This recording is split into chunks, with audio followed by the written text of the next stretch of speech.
The quest to identify the oldest living organism on Earth leads us to consider life forms that challenge our conventional understanding of individuality and lifespan.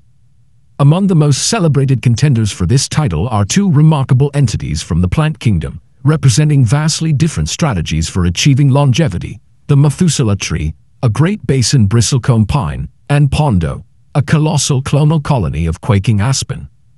Each holds a legitimate claim depending on how one defines organism and living. Methuselah, scientifically known as Pinus longaeva, resides high in the White Mountains of Inyo National Forest, California. Its precise location is kept confidential by the U.S. Forest Service to protect it from vandalism and excessive foot traffic. This individual tree is renowned for its incredible age, meticulously verified through dendrochronology, the science of dating based on tree ring patterns. Core samples indicate that Methuselah germinated around 2833 BC, making it approximately 4,857 years old as of 2025.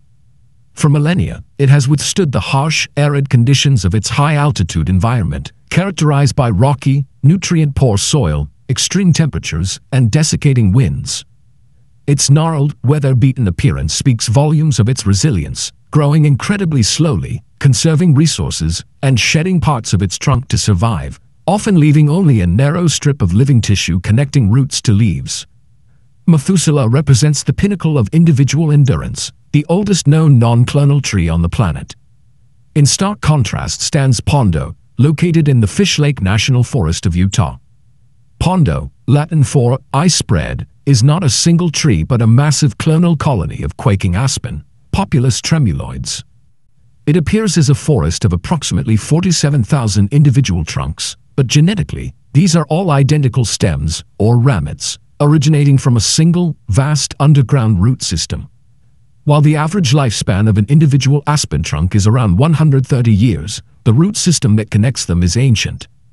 Estimates for the age of this interconnected root network vary widely and are harder to pinpoint definitively than tree rings, but some scientists propose it could be tens of thousands of years old, potentially even stretching back 80,000 years or more, originating shortly after the last glacial period.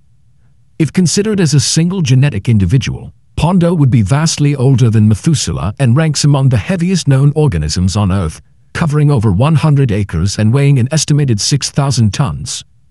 Its longevity stems from vegetative reproduction, sending up new, genetically identical shoots from its sprawling roots. The debate over which is older hinges on definition.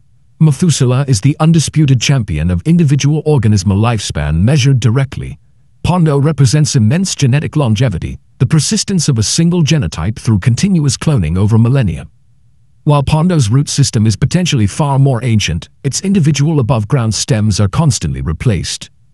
Methuselah has persisted as a singular entity through nearly 5 millennia of environmental change. Both face threats in the modern era. Methuselah, like many bristlecones, faces potential stress from climate change altering its high-altitude environment. Pando faces a more complex and immediate crisis. Factors including overgrazing by deer and cattle, which consume young sprouts preventing regeneration, human encroachment, drought, and disease are causing the colony to decline. Scientists have observed that fewer new stems are successfully replacing the older, dying ones, leading to concerns about the long-term survival of this unique giant. Both Methuselah and Pando are profound symbols of life's tenacity, showcasing different evolutionary paths to enduring through time. Whether focusing on the singular, ancient bristlecone or the sprawling, self-replicating aspen colony, they inspire wonder and underscore the critical need for conservation to protect these living links to a deep, planetary past.